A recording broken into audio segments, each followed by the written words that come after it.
your host, and here at your Entrepreneur Resources, we discover the no fluff action steps to help you avoid all the overwhelm and all the BS out there, connecting you with the right mentors, resources, and tools, helping you every step of the way on your entrepreneurial journey.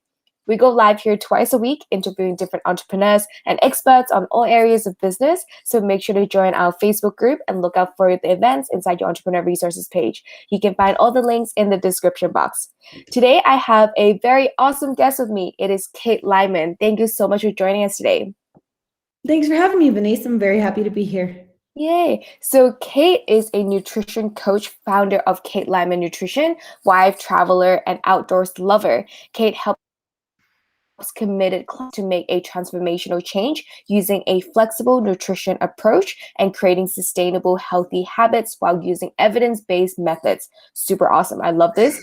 In this interview with Kate, we're going to be looking at how to navigate your nutrition while building a thriving business.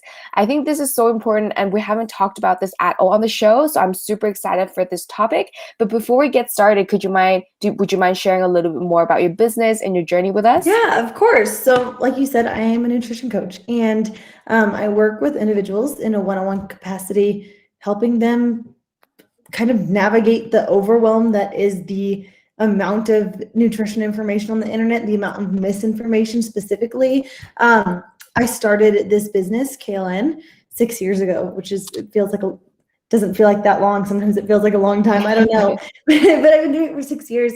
And it was just me to start. I had a background in exercise science. I had a background as a trainer. Actually, I worked in a CrossFit gym for like 10 years now. And so it started as me and my love of nutrition and fitness and working with individuals in a one-on-one capacity, and has since grown. So I now have a team that I work alongside, a team of coaches, a team of others helping me make this business run. It's really, really great, and I love all of them. And I'm so grateful to have them because I could not do it all on my own. But yeah, my background's in exercise science, in public health, and in fitness and nutrition. And I just absolutely love what I do. I love my clients.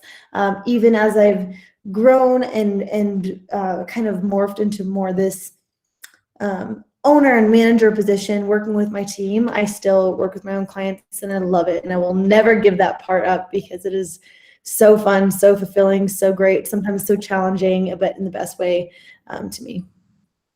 Yeah, that's amazing. I feel like everyone kind of a different start to their journey, but for you, like, what made you decide to become, a coach and, like, focus on starting a business on your own versus, going to the corporate route? Yeah, well, I honestly never had intentions of even being a coach. It was just, I worked in the fitness industry as a CrossFit coach as I was in college. And as I was in college and I was studying, I thought I was going to be in the medical field. So I was studying, like kind of a pre-med track that happened to be exercise related, and loved the nutrition class I was taking. I kind of, this is back in 2015, kind of like took a different turn and applied for a program in public health. And so I got my master's degree in public health. And along the way, that's when I started really delving more into nutrition education and like public health nutrition, and started just slowly taking on this client base in one-on-one nutrition coaching on the side, completely thinking that like, oh, this is a cool side gig type thing that helps me pay for school, and it's fun and I love it. And I just had no intentions of it being like my full-time business or my life. So I did that through grad school, and then I actually went on and started a PhD program. And so I was trying to balance both, and it just wasn't possible. It was too much. I didn't like the PhD program, and I loved the coaching. So I had to make a really tough decision. Like, it sounds like a clear decision, but I made the decision to kind of just take the leap with my coaching business. And that's when I started hiring out other coaches as well, and hiring out virtual assistants and others helping me kind of just to make it possible. Yeah, that's amazing. I love your journey. So, like, tell us a little bit more about the role that nutrition play in our lives, because I personally don't know that much. I feel like I should. So I'm so happy that you're here and share more of your expertise with us. But yeah, how does nutrition work? Like, how does it fit into our lives? Yeah, well, I mean, we think of our health often, right? And a lot of times we think, okay, eat right, exercise. And that's totally true.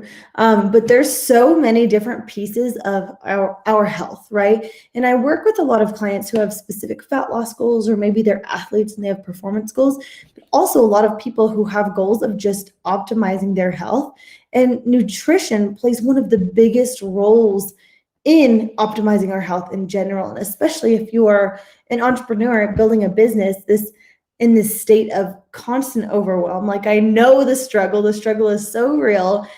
You want to be prioritizing your health so that you can then go on and build your business or whatever. I talk to my clients often that we can't give, whether that's to our clients, our business, our family, our friends, our relationships, whatever, from a state of depletion.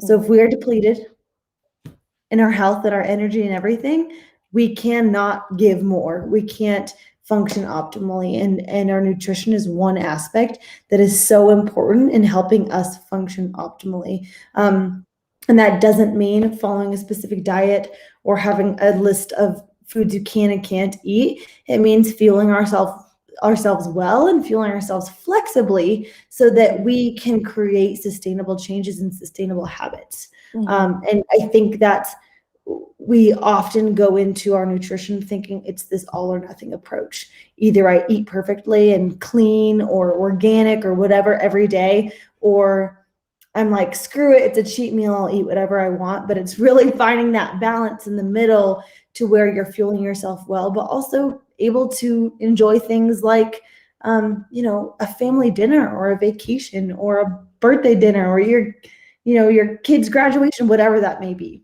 I love that you talked about how people kind of go all in or they don't go in at all. I'm the Yeah. same. I used to be the same. I've changed a little bit, so I'm happy about that. But sometimes it's like, okay, this week I'm just going to be hardcore dieting, and then next week, meh, I'll be fine. I'm just going to eat Right. whatever I want. So I also love that you brought up the sustainable habits, because I think that's so important for not just nutrition or health, but in all areas of business and life. So do you mind sharing a little bit more about how you tell your clients and help your clients have those sustainable habits? Yeah. So a lot of times with my clients, we're going a little more in depth into their nutrition because we're working in this really close one-on-one capacity. But then everyone has times where life is extra overwhelming or extra stressful. So a few things we work on are, one, minimizing stress. And I know this isn't directly related to nutrition, but it's absolutely related to our health and to our nutrition in a way. Minimizing stress on our bodies, and that can look like, work and family stress, but it could also look like maybe overtraining, over-exercising, and not giving yourself enough rest days. It can look like poor sleep, like poor quality sleep or poor quantity of sleep. Or it can look like stress from under-eating constantly. And I know with people who are really busy, it's easy to get into work mode and work, and not eat all day and then get to the end of the day and be like, I'm starving, I'm going to slam everything in the pantry that I see, or just poor nutrition in general from poor quality foods. So I'm talking around your question, but one thing is minimizing stress. The second thing is really focusing on small actionable steps.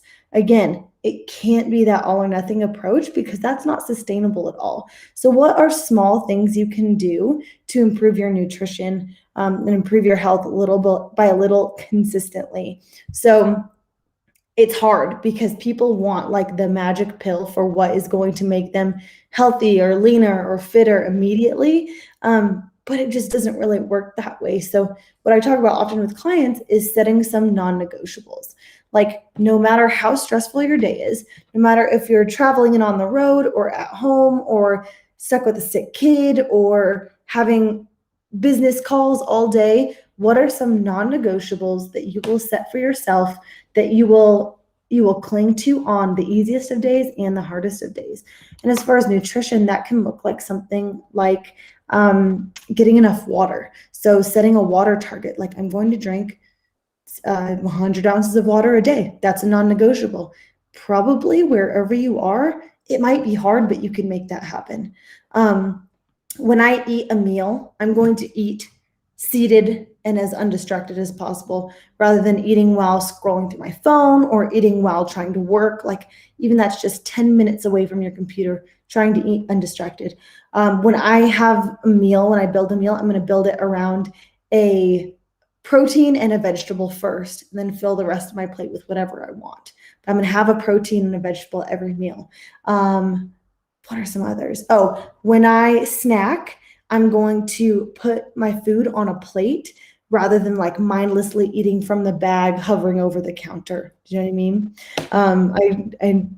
I know we all do because we've all done that before. But these are such small steps, and they seem like that's not very fun, or that's not very sexy, or that's not very impactful. But the reality is, when practiced consistently, they can be really impactful. They can help us fuel ourselves well. They can help us avoid some of this like emotional overeating or binging that happens, especially when we're in high stress situations. And they can help us just bring a little more awareness to our food choices, and a little more intention to our food choices as well. No, I love those tips, especially the ones about, focusing on small actionable steps. It can be hard if you say, okay, from tomorrow, I'm going to change my life. I'm going to be eating completely Right. differently. It's not Right. sustainable.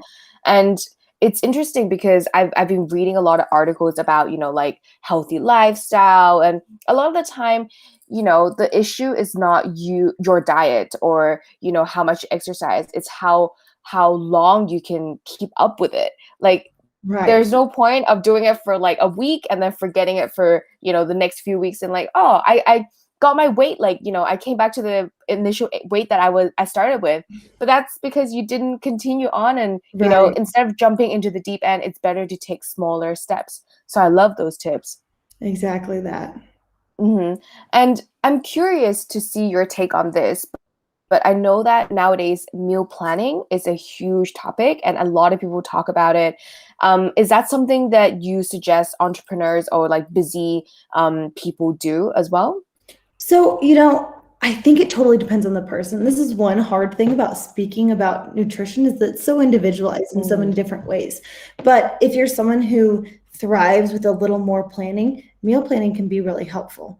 But saying I'm going to follow this meal plan always is, again, not sustainable, because what happens when you want to go out to eat with friends or you go on vacation? Like, are you going to follow that meal plan while you're at the beach with family or wherever you may be? mhm, Probably not. So I think there's a lot of value in understanding that when you look at a meal plan, it's probably a template of getting protein with every meal, getting enough fruits and vegetables, and then, more whole foods and less processed or fewer processed foods. That's mhm, probably what it looks like. So I think it can be really helpful, in giving you some insight into what it looks like to fuel yourself well, but definitely not the end all be all. So one thing I will work with some clients who don't want to meal plan or meal prep, we'll work on something that I call batch prepping. So, that one day of a week where you want to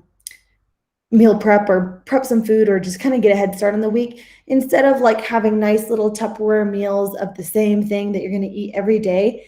Can you batch prep, protein sources, like a bunch of roasted or grilled or crock pot chicken or hard boiled eggs? Or can you cook up some like lean ground turkey or beef with seasoning and have it in the fridge, so that you can pull from it from each meal? Can you pre-wash and chop your vegetables so that it's easy to grab a veggie instead of grabbing a bag of chips? So it's just as easy to do one or the other. Can you, cook some easy carb sources like pre-cooked rice that you can then heat up throughout the week, or pasta salad, or roasted potatoes or sweet potatoes, whatever that may look like for you. You can absolutely make it fit your preferences, but cooking foods that you have on hand that make it just as easy to reach for those more nutrient dense whole foods than it is to reach for takeout or processed foods or whatever that may look like. No, that's such a good idea because I think for me as well, I like to dedicate one, like even 2, 3 hours, chopping veggies, cutting things, cooking, and then you can all put them in the fridge or even the freezer and have it ready. So when you're busy working, instead of, like you said, like ordering takeout or getting some processed, like, microwave food, you can just microwave your food that you cooked and it's like healthy for you. So I love that. Do you have any suggestions as to, because I know a lot of entrepreneurs struggle with focus and that's a huge thing. Any suggestions as to what kind of food that might be able to help them focus better? I think that would be less about type of food and Mm, more about eating enough and eating enough mm, of the right types of food. So like, mm, it just depends on the person because we all have our individual struggles. With some people, it might be overeating, maybe on a more stressful day, overeating. So how can you eat, reduce the amount of overeating you're doing by maybe fueling yourself with more foods that keep you full longer. So that's like starchy vegetables, foods high in fiber, foods high in protein, foods like that keep you satiated longer so that you're not um, finishing a meal then immediately feeling hungry again. For mhm. those who tend to focus in on work and neglect themselves all day, that's making sure to take breaks to fuel yourself because you're fueling your brain, you're fueling your body, and you are going to work more productively, better, more efficiently if you're coming from a state of being fueled. Yeah, that's actually, yeah, I never really thought about it this way, but that's a great point. I know I'm like asking such specific questions. No, It's I kind love of, it. it's kind of for me as well, actually, but Yeah. what are some maybe veggies or meat or carbs or anything that you would recommend entrepreneurs have in their diet? I know this is like a really broad one, it's hard to answer, but what are some things that we should consider adding to our diet? Yeah, so I'm going to change up the question a little bit with the answer. Okay. So we Yeah. have all of our nutrition, all of our food that we eat comes down to three macronutrients: protein, fat, and carbs. Mhm. Just being able to identify what these foods are, what is a protein, what is a fat, what is a carb, really allows us to create meals that are more balanced, that have a protein source: chicken, tofu, egg, any type of meat, fish, Greek yogurt, whatever that looks like, a carb source: rice, grains, potatoes, veggies, fruits, whatever, and fats: avocado, oil, nuts, whatever that looks like.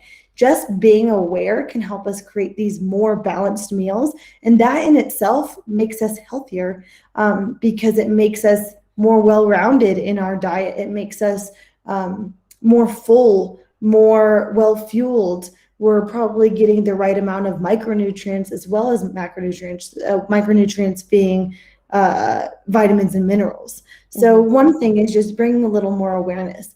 The second thing, which I think is equally important, if not more important, is recognizing that if we are able to take away the labels of good foods and bad foods, we're going to give ourselves a lot more permission to eat flexibly and to not feel restricted or deprived. So, a lot of times, the late night binging in the kitchen after dinner, the overeating, the stress eating comes from a place of being restricted, of being told, like, those are bad foods, don't eat those. And naturally, as humans, then we want those foods, right? That only makes sense. So giving ourselves permission to say, hey, a cookie, a cupcake, ice cream, pizza, mac and cheese, whatever that looks like, that's not a bad food. It's one I shouldn't eat every meal all the time. It's one I should eat less frequently, but it is still okay for me. And it's good for me if it allows me to feel less restricted. So that wasn't exactly your question, like what No. exactly to eat, but Mhm. kind of in that bringing awareness to our diet allows us to create more balance in our Mhm. plates and our meals, Mhm. and allowing ourselves to think of food as food, Mhm. and eat, yeah, a majority of good unprocessed whole foods, but also enjoy those foods we love, Mhm.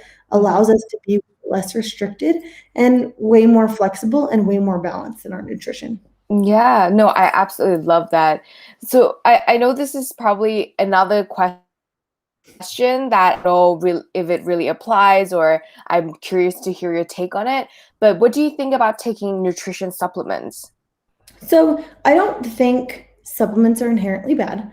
And there's some literature to say a lot of them aren't Mhm. bad, but they're also some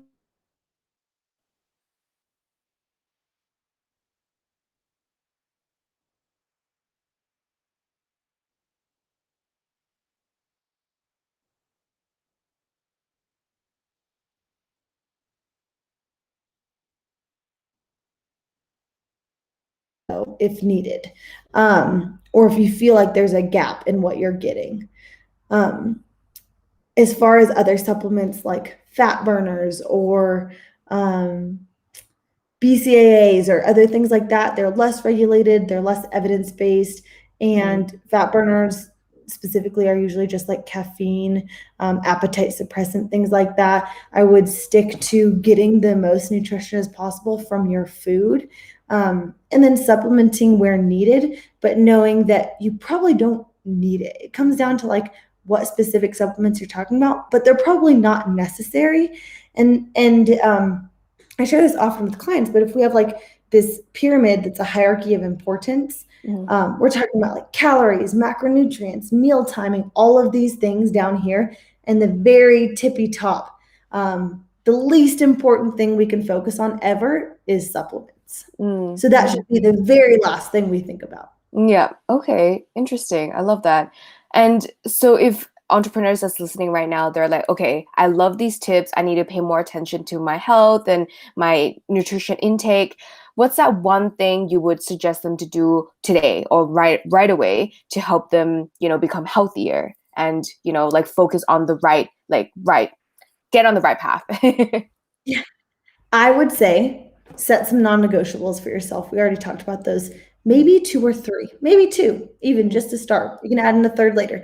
Set some non-negotiables that are small wins that you can have each day, and then practice them consistently.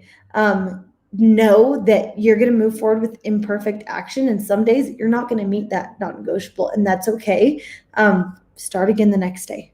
mhm, So it's so not what people want to hear because they want like do this thing exactly, but that's just not how it works. It's frustrating. I get it, mhm, but it's not how it works. So set some non-negotiables, recognize or maybe take a minute to think, okay, what's hardest for me when it comes to my nutrition?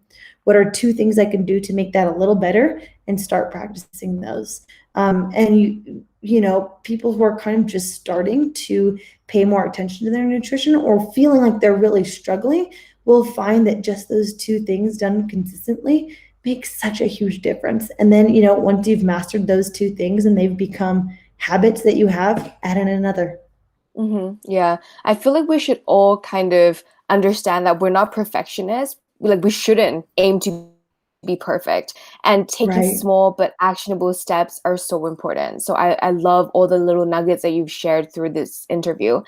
Before wrapping up, do you mind sharing your free gift with us? I know you've got something special for us. Yeah, yeah. So I have I mean, years of free resources, but one that think might be really helpful, especially after this conversation we've had, is I do have a free cookbook called Everyday Macros. And basically, what it does, it goes through this process of batch prepping, which is just what we talked about earlier.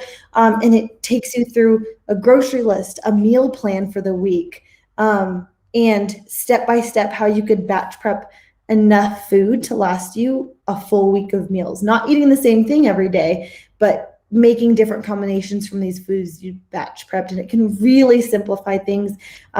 If you're pretty efficient in the kitchen, you can get that whole batch prep done in maybe 1.5, 2 hours and then have food for the week and not Mhm. have to, use your very valuable brain space on what you're going to eat for the week. You can focus on your business, on your life, on your family, etc.